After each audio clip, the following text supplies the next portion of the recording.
Hello, everybody. Welcome to your post-daily news show for Thursday, March the 30th. I am John Pollock, joined as always by Wai Ting. WrestleMania week, we are almost in full effect. I think 24 hours from now, everyone is going to be in the thick of it. And what a several-day period we have coming up. But beyond that way, the biggest story going on today in professional wrestling is that New Japan star Hiromu Takahashi is in the middle of live sleeping inside of Korakuen Hall. Why, I can't tell you, but I'm so fascinated by this, and I could never possibly imagine doing this with anyone watching me sleep. But he has been at it since like 10 a.m. this morning. Look at him.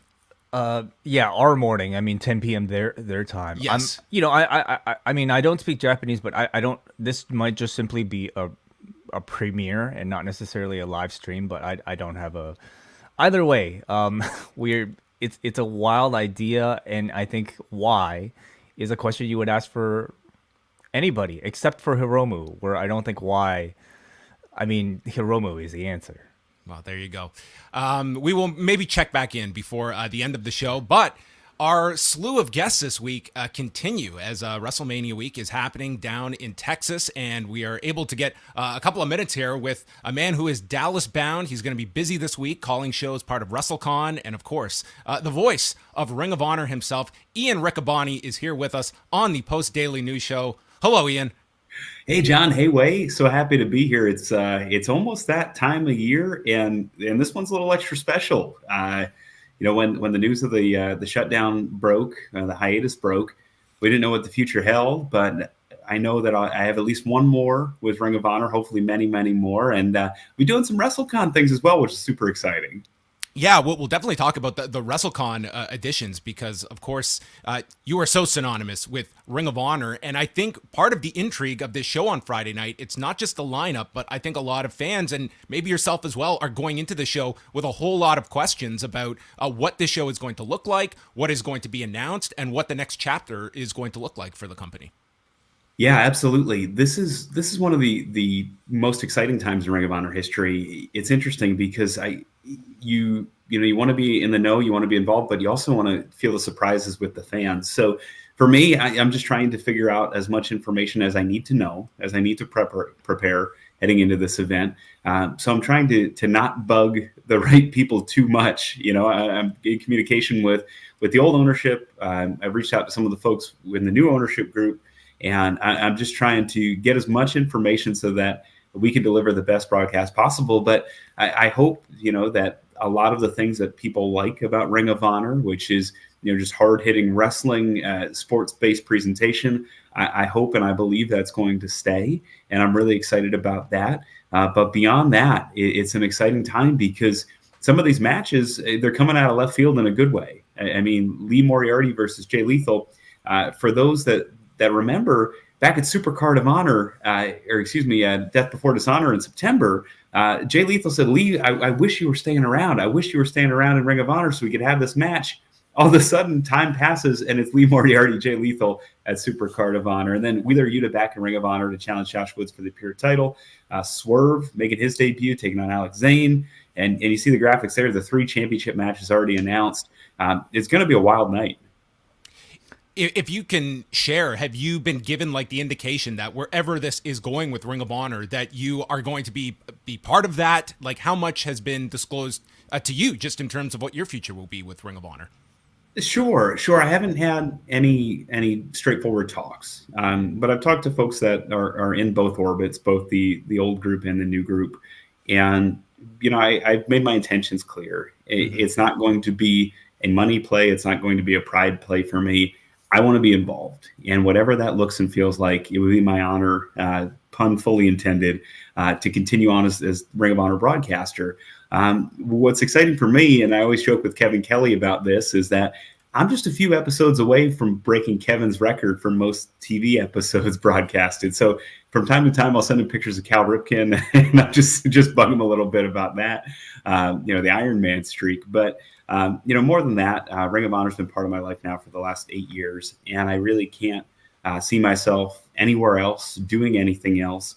And it's going to take someone physically saying, "Hey, Ian, we found somebody else, or we want to go in a different direction, for me not to keep showing up. So I hope that's heard loud and clear. I'd love to do it with Caprice Coleman, who I formed a bond with, and I feel like we make a great team together. But I'm excited for whatever adventure might come up, and nothing's guaranteed, nothing's written in stone. I have the oddity and the distinction, I think, of being the last active contract from the Sinclair era, which was something that was pointed out to me. But I hope that I become one of the first contracts, if they are, or the first agreement with the new group, because Ring of Honor is where I want to be.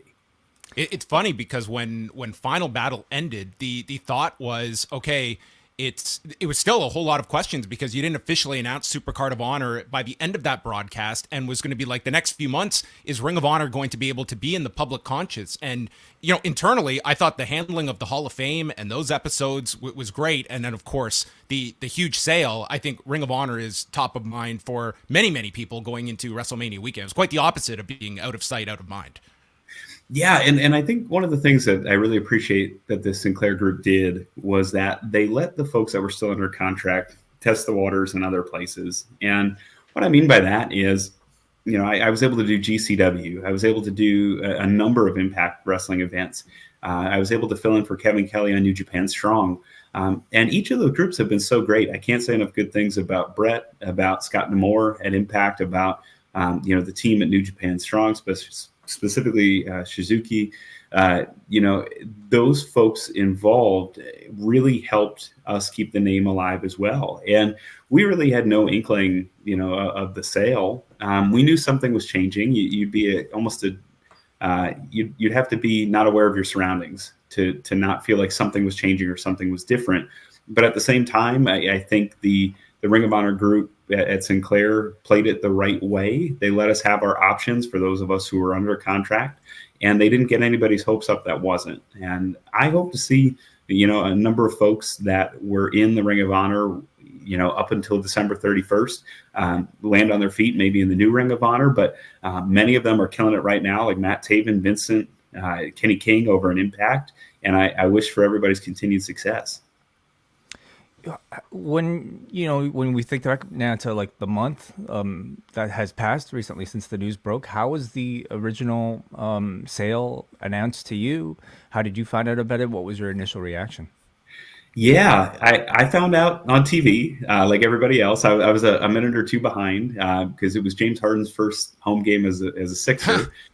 So I was trying to keep up with that, and I'm a Sixer season ticket holder for 12 years, maybe 13 now. So that's kind of just habit at this point. So whenever they're on, I'll put the Sixers on. But I started getting all these texts. Hey, congratulations. Hey, great news. Hey, and I knew there was a big announcement. I didn't know it was the top of the hour. So, shame on me for that. But I quickly flipped over and heard the news.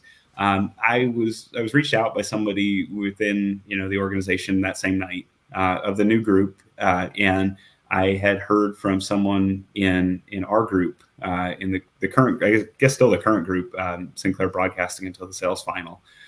So it was communicated to me after the announcement was made, but both sides reached out very quickly and at least gave me some basic details in terms of what it might look like moving forward, and just to kind of hold tight and just kind of get ready for Supercard. This particular show is pretty interesting in that, I mean, it was very much already a production that was in place before the sale took place. But, Tony Khan has very much, at least publicly, kind of taken the reins as the leader for this particular production. So I'm very curious, like, what is that chain of command for you, like, for this particular show for you, for somebody like you? Yeah, it's interesting. There's still, because it's a work in progress, because the transition's a work in progress. I'm just trying to be a good soldier at this point. For me, I'm getting some of the details from the former leadership. I'm trying not to be too much of a pain in the butt with the incoming leadership. Just in terms of what can we promote? What can we announce? There are things that I was made aware of before kind of the ball started rolling that I just didn't know if it was still on the table or not. So for me, it is just, I'm not trying to mom and dad anybody, but I'm just reaching out. My move is usually to reach out to the folks that I think will have the answers. And that for now, because Sinclair's still handling at least my logistics, transportation, all that. So at least for now, it's still partially the Sinclair group, but I think that's just for the nuts and bolts. I think the rest of the show, what you see on television, may be handled in large part by the new group, but I'm not entirely sure. It's a fun time. There's some excitement. I think everybody's trying to be polite as possible. I think everybody's just trying to stay out of everybody's way. But I think there's some cool creative minds that are there, which could produce some excitement come Friday night. I want to just circle back to the Final Battle show in December, because that was a show that, it was going into it. I think a lot of fans were wondering, like, is this going to be it for Ring of Honor? And I am being completely serious. I don't know if there's anyone else that could have called that show beyond you, with your entire, like, you grew up as a fan of Ring of Honor. You are an expert on this product, and you went into this, and correct me if I'm wrong, like, you treated it like a celebration of Ring of Honor. And I think that really came through on the broadcast, that by the end of it, yes, we had questions about Ring of Honor, but that had a huge impact, I think, just on the tone of the show that you and Caprice and company conveyed throughout the broadcast. Thank you, John. That means a lot. And it was really important for me and Caprice to do that. We sat down ahead of time and we said, we can do this one of two ways. We can drag our feet and hang our heads about this, or we can do our best to help our friends stand out, get jobs, and celebrate Cary, celebrate everything about Ring of Honor that we possibly could. Whether it's Cary, Todd Sinclair, Bobby Cruz, the folks that have been there forever, Delirious, who's been the executive producer for 12 years, who's just been almost nonstop, booking the shows, creating the shows, formatting the shows. He's a guy who wears 15 different hats. We wanted to make sure everybody got their due. And we wanted to make sure that the wrestlers that were featured and showcased, whether it was our first time calling their matches, which in some cases it was, or the last time, which unfortunately that'll be true too. We wanted to make sure that they were recognized and celebrated for what they've contributed to a company that, over the course of 20 years, started out, in a rec center in Philadelphia, ended up in Japan and the UK, thanks to Cary Silkin, got bigger and bigger, ended up on over 120 affiliates and syndicated channels, thanks to Sinclair Broadcasting, partnered with New Japan, did Madison Square Garden, and so on and so forth. So we wanted to make sure that everybody remembered the good times and the why that we're kind of at the end of the road that we were, because of the talent, because of the folks that we had. And throughout the night, we tried to give as many shout outs as we could. We had a whole list for the Christmas episode. And honestly, that was the hardest thing I ever had to call. We recorded that on November the 3rd. And I ugly cried after that last match, after that 12-man tag, because I knew that at least for now, that would be the last new, quote unquote, new Ring of Honor match that would ever air. And so that one in particular was emotional, but I had a list. I didn't want to forget anybody. I specifically asked our team not to do insert promos on the ring walks, because I wanted to make sure everybody got their due and their recognition and their thanks. So yeah, it was a heavy night, but we came to a fork in the road and we chose to celebrate. Over the past year, there's just been a great deal of uncertainty. And I mean, in some ways, there seems to continue to be. And you have been that voice of this company throughout all of it, whether it be on screen or through interviews. Can you maybe talk a little bit about maybe some of the challenges of and the responsibility of playing that role? Sure. It's something that I've embraced. It's kind of a fight or flight reflex. And Ring of Honor, I have Colt's old jacket. He gifted this to me when he left the company. My basement is decorated up and down Ring of Honor posters, and I have pretty much every DVD and VHS that was ever released as well. It's something I've just been a fan for so long, and it's kind of been in my veins, so to speak. There's not many opportunities to be the play-by-play guy for a televised wrestling product. And when I took over, there was essentially 3 in the US, 4 if you count sort of the Access New Japan airings at the time. So I knew that I had a once-in-a-lifetime opportunity. There was WWE, Impact, Ring of Honor, and the New Japan Access broadcasts. So for me, that became special, and that became more than a job. It became a responsibility. It became a responsibility to be part of the company fabric, even though I'm not included or clued in on some of the PR strategies over the years or the promotions. I knew that at every step I had to be sharp, and I had to know my stuff, and I had to look at the press releases. I had to look at just about everything that we were putting out. I had to watch every video, which was great. I mean, I do it twice on Sundays, you know.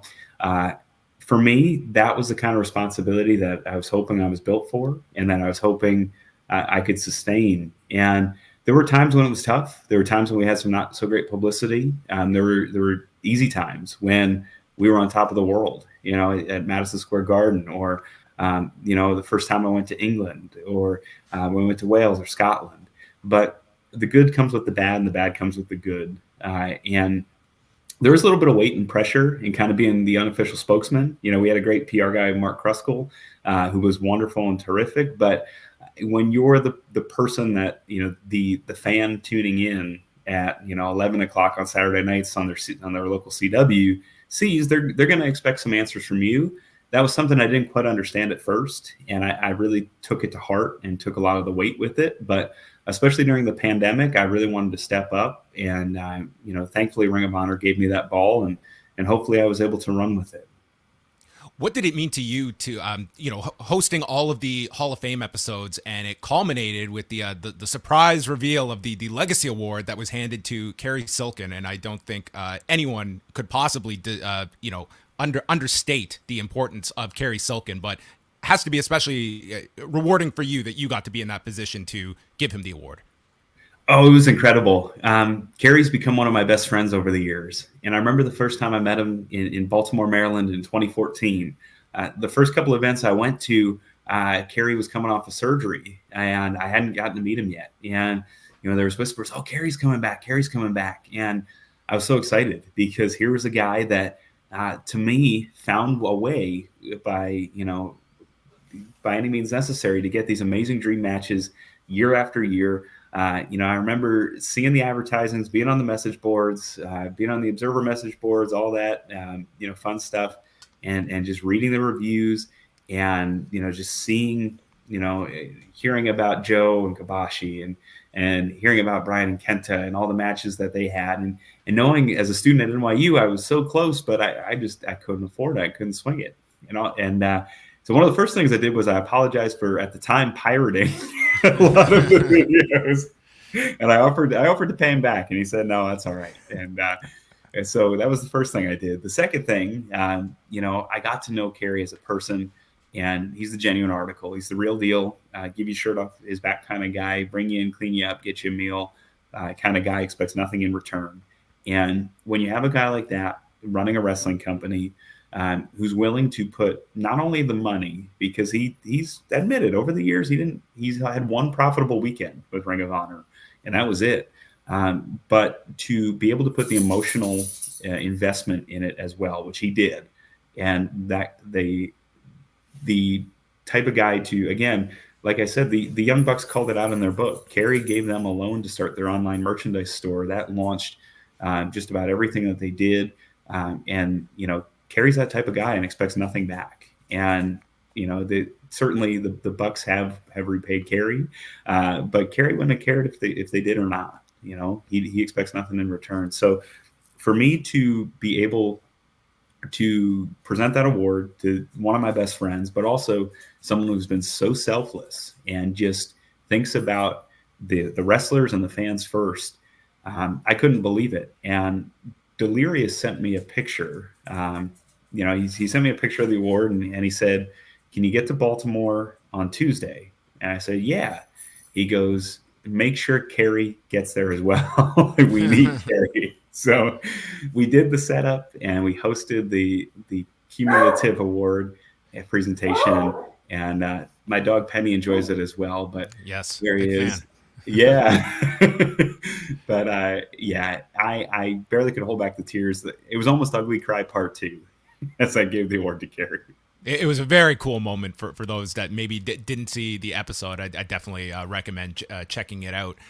Before we sign off here, of course, you are going to be part of the Mark Hitchcock Memorial Super Show. That's happening Thursday night at 10 Eastern. And then Saturday, you're doing the US versus the World show, also part of WrestleCon. They're going to be available on Fight TV. My question for you is, when you're going into a show where maybe it's performers that you haven't called their matches before, don't have that familiarity with, do you try and get some like FaceTime with them? And is this almost an impossible weekend to try and treat it like a traditional broadcast where maybe you have the whole day to speak to different people you haven't called their matches of? Oh, absolutely. So the first one, the Mark Hitchcock Memorial Show, I'm really excited about. A lot of those wrestlers I'm pretty familiar with. I know the Briscoes personally. I know Homicide personally. Bandito, Mike Bailey, those are folks that I know quite well. The U.S. versus the world, on the other hand, that one's going to be a little more challenging. I know Rich Swann personally. I know Bandito and Ray Orris, but I'm excited to call a match with Gringo Loco. I'm excited to call a match with Davey Richards, who's one of the few Ring of Honor champs that I've never called a match for.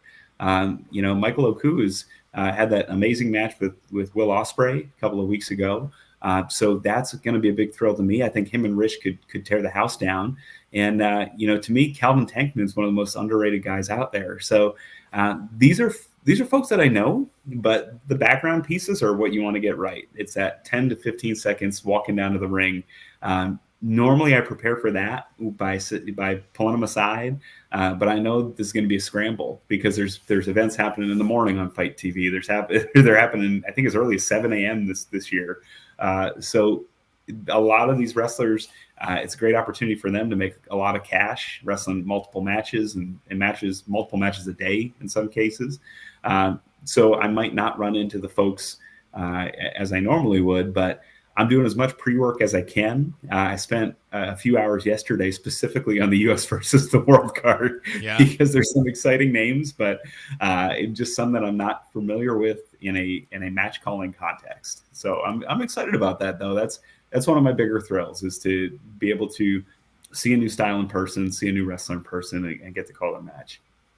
And of course, go ahead, Wai. I just had one more question for Ian, and it's regarding something that I was really curious about to see you speak on social media when this occurred, and this was occurring during the build up to the Briscoes versus the Effie feud last year, where I noticed you were very vocal about the change that you saw in the Briscoes in the time period that you spent with them, and this has been news that has kind of been brought up recently with the reports about Warner Media and their continued appearances on this particular show against FTR and all throughout WrestleMania weekend. So I'm kind of curious if you want to take the time to perhaps convey and elaborate on maybe some of the things that you were able to discuss during that time. Absolutely. So first off, the apologies that they made in 2013 and again in 2022, those weren't for me. I identify as a straight white male, and I recognize a lot of the privilege that comes with that. I don't have to worry about someone attacking me for my identity. That's not something that I ever have to think twice about. I can go and live my life and go to the grocery store or the gym, and that's not something that I have to worry for better or mostly for better. That's a privilege.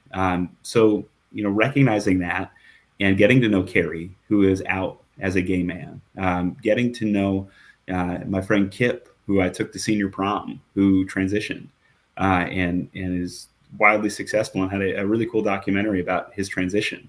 And those are things that are important to me, just being an ally and knowing some of the challenges Cary faced and that Kip faced, and that even wrestlers today like Effie face. And so, for me, it's really important to be a good ally, to create spaces where people feel safe and recognized and acknowledged and celebrate what makes us all different. And I can say that, over the years with the Briscoes, the conversations I've had have felt tremendously authentic. And what I mean by that is there'll be a new term. And I think I either used this example on Twitter or on Reddit, where they were just curious about what the phrase cisgender meant. And I explained it to them, and they said, oh, okay.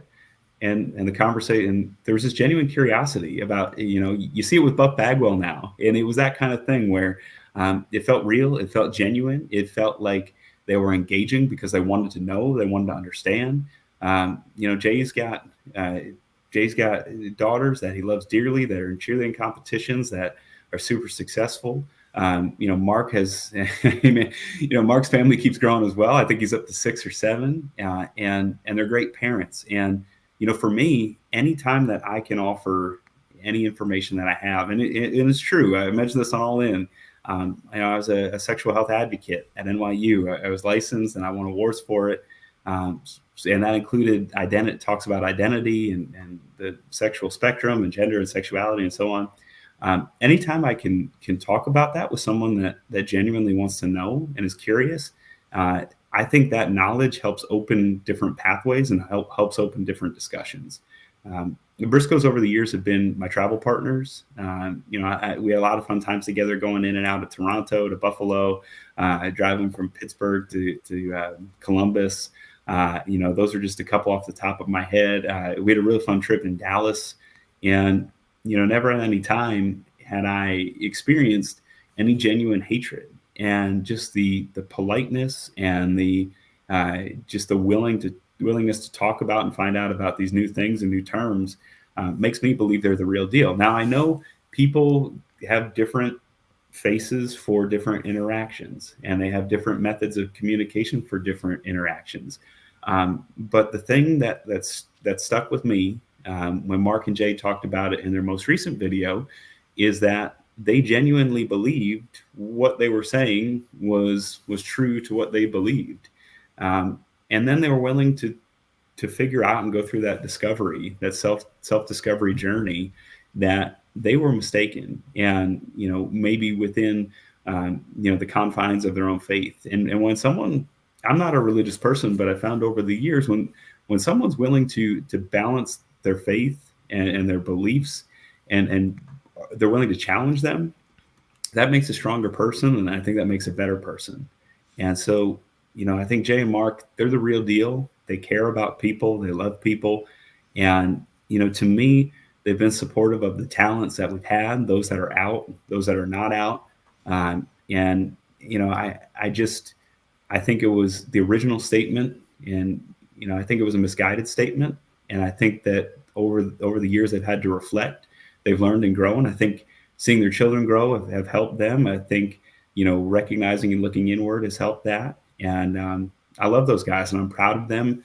I believe this change is authentic, and I believe that they're open-minded. And I've seen the progress, just talking with them, traveling with them, and just they're willing to learn about people that are different than them. Well, thanks very much for sharing and going into detail on that, Ian. I think it's something where, it doesn't mean you're condoning what was said, but I think, growth in people, we have to be able to accept growth and people that are willing to change. It's not necessarily for us to accept or not, but nonetheless, I think it's very important to, as I've said, life is not a straight line, and you're going to have many curves in there, and you hope that people become enriched with wisdom, with years, with experience, and it seems like your firsthand interactions has demonstrated that with them. Absolutely, yeah, and I'm glad they got there. I'm glad that they're continuing. Like you said, it's not a straight line, and they're continuing to progress. And they're open, and they always have been open to learning more and finding out more. So. Well, we want to thank you. We went way longer than we had asked you to come on, Ian, but this was a fantastic chat. I want to wish you all the best going into this weekend. Supercard of Honor airing 8 p.m. Eastern Time on Honor Club, Fight TV, and on traditional pay-per-view carriers. And then the Mark Hitchcock Memorial Super Show Thursday night at 10 p.m. Eastern Time, and the U.S. versus the World card noon Eastern on Saturday. Both of those shows available on Fight TV, as Ian will be on the call. Ian, thank you so much. I hope we can do this again sometime down, and all the safe travels to Dallas. Thanks, John. Thanks, Wai. Talk to you later. Thank you so much, Ian. Ian Riccaboni, the voice of Ring of Honor. That was a fantastic discussion. So very much a thank you to Ian for joining us as we go into the weekend. Well, let's go through a few more news items before we get out of here. And we'll start off with Raw from Monday night. And they did a terrific number. These were their best figures since August the 23rd of last year following SummerSlam. 1,979,000 viewers, topping cable, up 12% from the week prior, and a 0.55 in the demo, up 10%.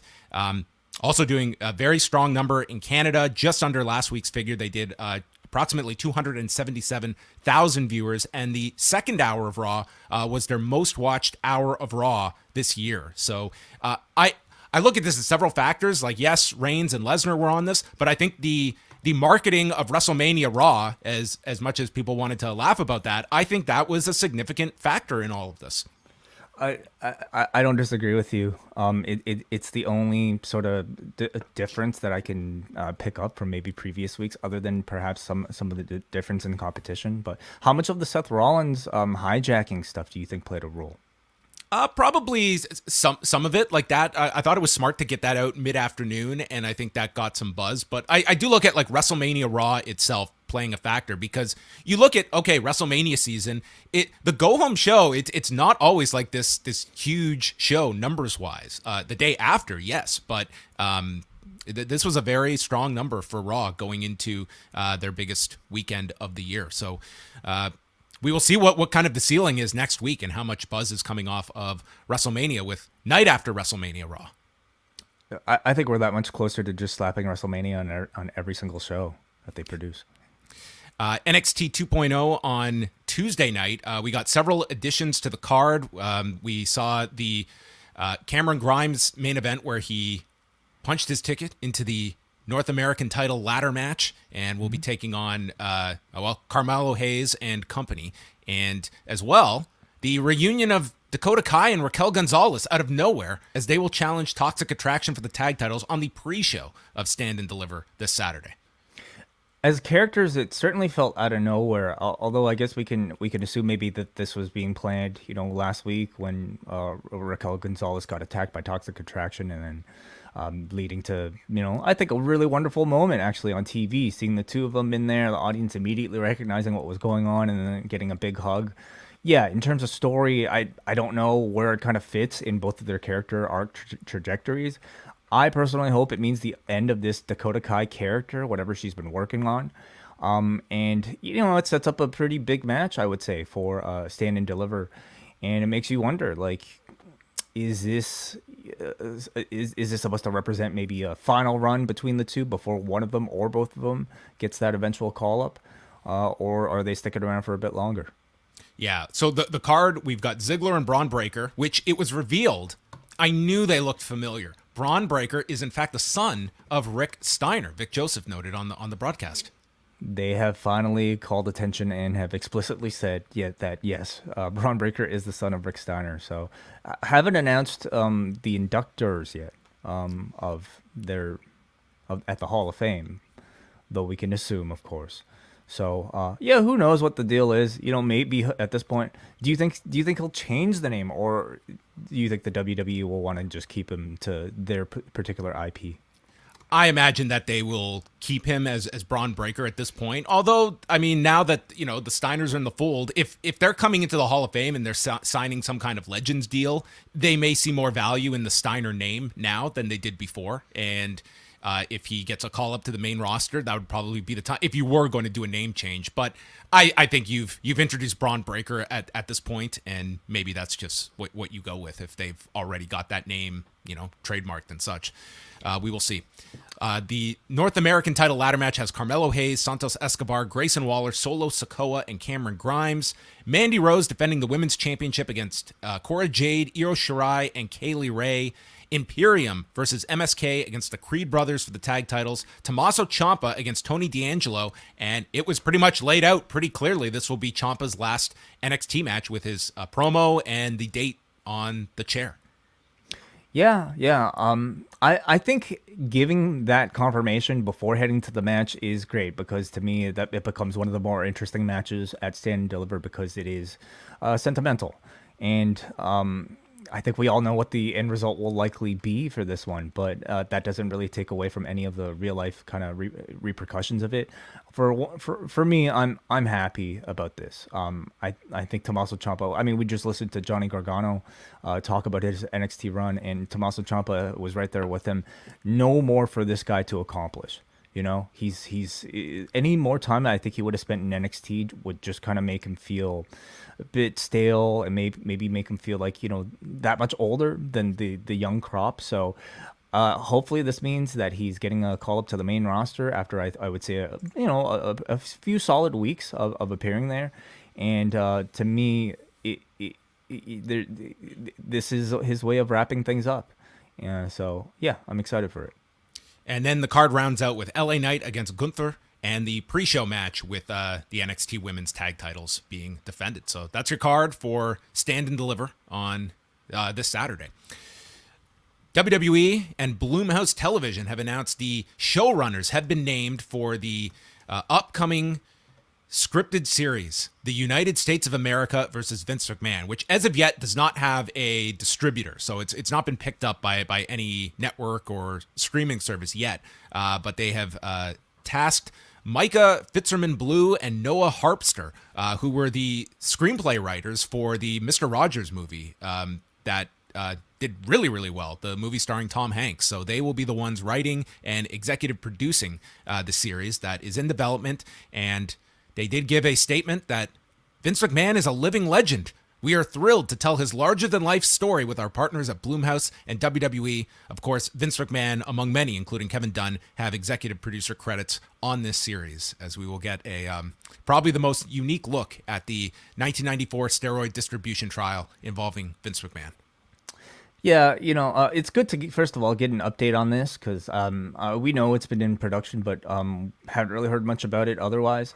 But of course, you know, having Vince McMahon attached to his own biographical retelling of a story does not give me any hope that what we're going to get will be, you know, no one is watching this as a documentary, nor should they.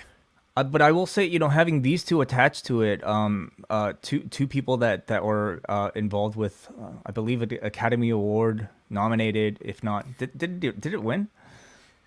I can't remember. Welcome to the Neighborhood. Might have. Neighborhood. Anyway, whatever. This is big time. I mean, I believe they also wrote the most recent Maleficent movie. So I hope for their own credibility. I think at the very least, maybe we can tell that this is a production that will be of high quality. Hopefully it'll be entertaining.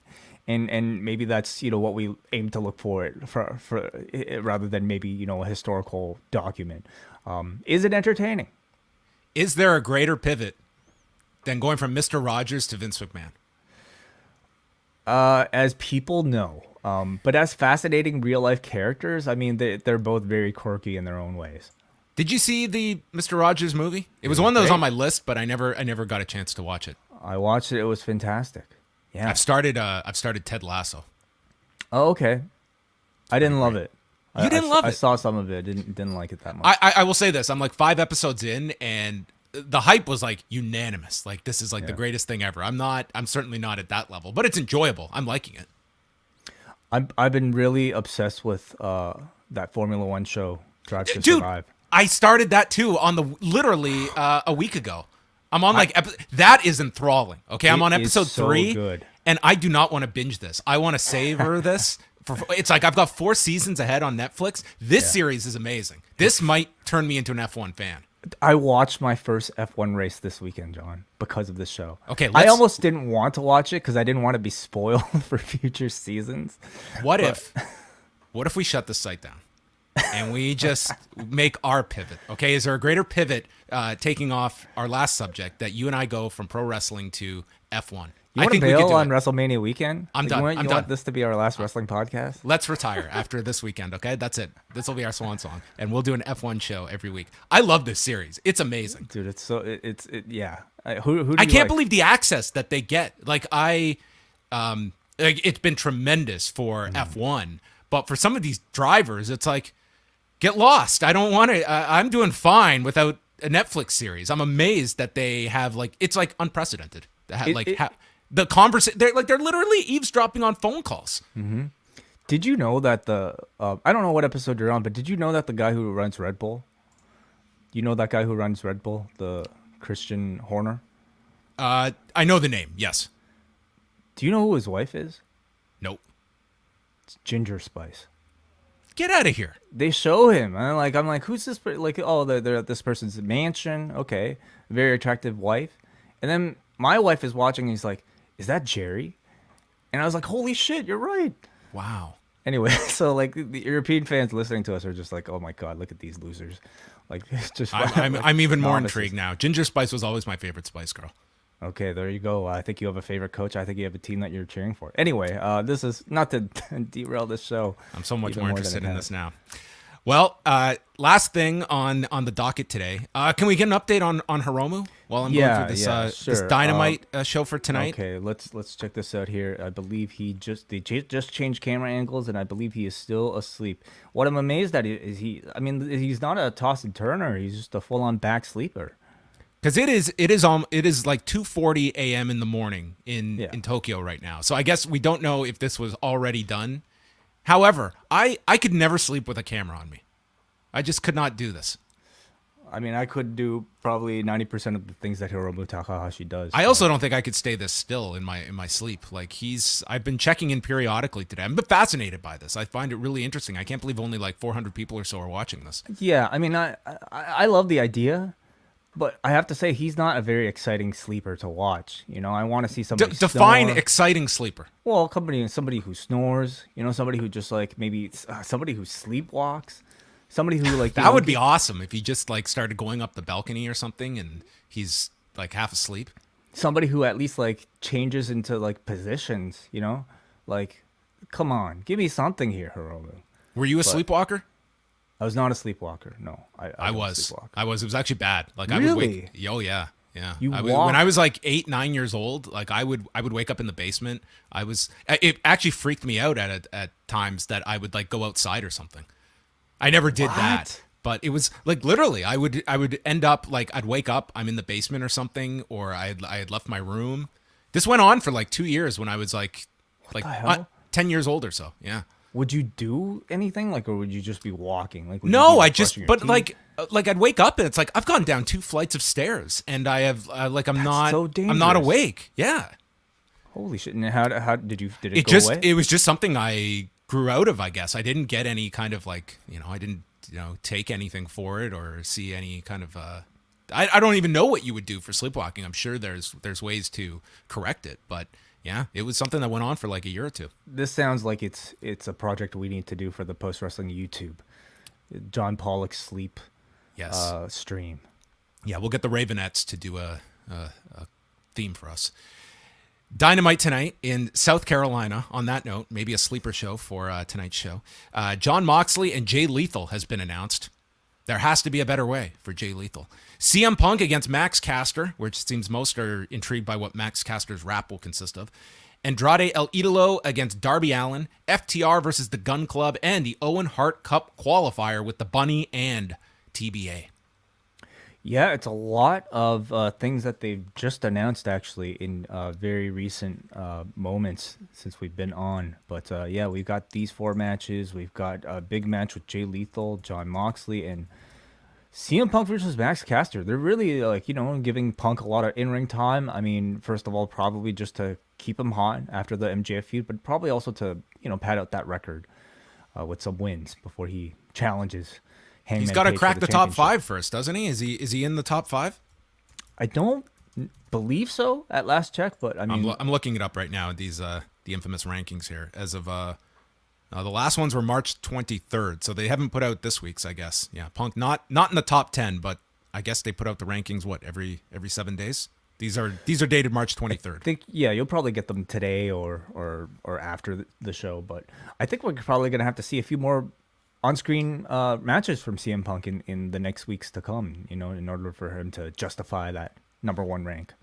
Do you think we get any kind of mention of Supercard of Honor, or do you think that this will just be a strict AEW show? I mean, I think I think the fact there has not been any promotion for it thus far kind of tells you their restrictions about what they can promote. And Rampage tonight, I'm also interested what they line up for that show. Like we have that Dark Order House of Black 6-man, but do they try and beef this show up, or is it just they're coming off, number one, it's of course that insane night that is Friday. You've got Supercard going on. You're also coming off a terrible number for Rampage, and if they like what kind of card is built for Rampage? I think they do their best to carry on as if, like this was any other weekend, and they probably want to try their best at putting on a solid show for Rampage. I mean, we have to remember on all of this, I mean, Tony Khan has been very grateful to his partners at Warner Media for allowing him to proceed with a purchase of a rival company and running a rival show at the same time. So I don't anticipate him, giving us a weaker Rampage than usual just to help Supercard. And I also don't really expect much mention of Supercard beyond, of course, seeing a Jay Lethal, for instance, on screen and constant mentions of ROH. You even see it here in this tweet, former ROH World Champion Jay Lethal. So we'll probably get plenty of mention of Ring of Honor in the context of just the character history, but I'm not anticipating any particular reference to Supercard. All right. Well, we will be back tonight with a review of Dynamite at 10:05 p.m. Eastern Time. And Super Chats. We have some Super Chats of honor, perhaps. Goodness. Thank you so much to all of you guys for joining us. Again, we have cracked 10K recently. On to 20, on to 100, on to 200 million subscribers. We're just 200 million? Yeah, why not? That's going to be the F1 audience. That's going to get us there. Yeah. But first we go to Robert Pearson, the MMA Hour's own. Did you see the belt he made? I did, yeah. I got a preview of it. I saw it before Helwani, so. Huh. Oh, you saw it before? Oh yeah. Man. Yeah, I got the inside track, huh? I'm gonna have to have a chat with Ariel Helwani, maybe this week. Oh, you challenging? You want to put up a challenge? I don't know. All right, Robert Pearson sends a $10 super chat. Thank you, Robert. He says, if you had to put together a 3-person booth for the new ROH, who do you choose? Let's assume Ian is one of the 3. Who could the other 2 be? Personally, like if you're going to operate Ring of Honor, I want it totally separate from AEW. I don't want to see Excalibur on both. I want to have and Ian Riccaboni would 100% be like, he is so synonymous with ROH. Caprice Coleman, I think as well. They work tremendously together. You could reunite like Ian and Colt Cabana if you saw Colt Cabana having more value over there. I'd love to see Veda Scott in the mix. Those are some options that come off the top of my head, and also ones that you could put together. Like a Kevin Kelly is not going to be available, nor like we just did that Supercard show from a few years ago where you had Ian, Kevin Kelly, and Colt Cabana together, and it's tough when you have 2 play-by-play broadcasters in the booth together. So I would have Ian and Caprice Coleman, and I wouldn't even say a third is 100% necessary, but you could do it, whether it be a Veda Scott, a Colt Cabana. Those would be kind of the ones that come to mind. I really enjoyed Veda Scott when she was calling some of those matches for AEW's women's tournament. So I would love to see her be involved in some sort of honor capacity again, attached to AEW or Ring of Honor. But yeah, I think it would be a great way to repurpose Colt as well, by giving him a bit more of a lead presence as a part of the revamped Ring of Honor in whatever capacity. So thank you very much for that, Robert. We go to Bruce Lord, who sends a $5 super chat. Thank you, Bruce. He says, great to hear from Ian. Such a talented commentator, and I'm looking forward to his call Friday. Best of luck getting through this weekend's coverage, guys. Thank you, Bruce. Good luck to you, Bruce, for trying to take all of it in. We got a Jake from the Windy City with a $2 super chat who says, amazing. Hiromu sleeps with the lights on and no eye mask. Yeah, that's another thing. The light would be very difficult to sleep through, but the man's unique. Very unique, yeah. And then we go to, finally, our man Neil Flanagan, who sends a £10 super chat, who says, I was one of those who took a dim view of the Briscoes for a long time and questioned the sincerity of the original apology. Hearing Ian's insight into the issue in such detail does my heart good. Thank you very much for those kind words. And so those thoughtful words, Neil. Yeah. It's one of those things where, like, I don't know how many people are willing to speak up, for something that might be deemed unpopular opinion. And because Ian Riccaboni had done so in the past, I mean, it was something I was interested to hear him speak about, especially since he's going to call their match again. A couple of their matches again this week. Yeah, I didn't realize they're doing Supercard of Honor with FTR, and then they're also doing the Impact show, which starts 2 hours after the ROH show. So they've got to balance that between, and Garland, where ROH is, like that's a bit of a trek to where they're going for Impact after, as I understand the distances. But yeah, so the Briscoes are doing both of those. I thought it was a great question to bring up, and I am going to defer to those that have a closer relationship with the Briscoes. Like, I completely condemn what was tweeted in 2013. That goes without saying. But at the same time, like, if we have to allow people to grow, and listen, it's you can detect if it's sincere or not. I do trust those that would be closest to the Briscoes, and I think you have to be at least open-minded and hopeful that people can grow, and not necessarily a comment that is going to be forever attached to them. It was a horrible thing that was tweeted, and you just hope that they have grown, and what Ian says is how they truly feel. One last thing before we get out of here. Of course, this is coming up towards the end of the month here in March. And as many of you know, at store.postwrestling.com for the month of March, we are selling the revamped Long and Winding Royal Road t-shirt with 30% of profits from the sale going towards the Japanese Red Cross Society in honor of their 11th anniversary of the Great East Japan earthquake and tsunami.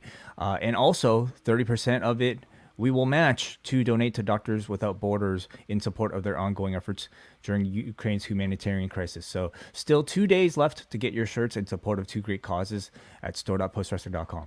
Yes, thanks to everybody for your support of these two causes. It has been our best-selling shirt to date. So thank you to all of you that have supported. And just to catch everybody up, we will be live the next 2 days in this slot at 1 Eastern with the Post Daily News Show. And our coverage will continue tonight for Dynamite, 10:05 Eastern, right here on the channel. Thursday night, we're doing a bonus show for postwrestlingcafe.com members, where Way and I will be going over Bloodsport and part 1 of Spring Break. Friday night for patrons, you will get a review from us of SmackDown and the Hall of Fame ceremony. Saturday, Patreon shows with reviews of ROH Supercard of Honor and Spring Break Part 2, all coming your way on Saturday.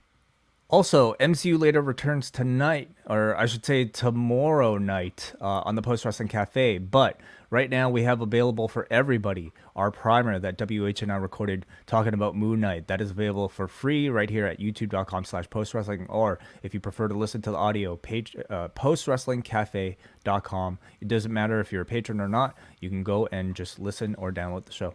So, everyone, subscribe to the channel. We'll wait. Click. Thank you. You are all subscribed now, I assume, right? And if you're and send the podcast to your F1 racing fans. I mean, that's Yes. what we'll be focusing on from this point forward. If you're a wrestling fan, I mean, you could stick around, or you can maybe try out this new sport. We're moving on. All right. Well, there you go, everyone. The future Jacques Villeneuve podcast enthusiasts, John Pollock and Wai Ting, are signing off. Thank you again to Ian Riccaboni for joining us, and we'll speak with you tonight after Dynamite.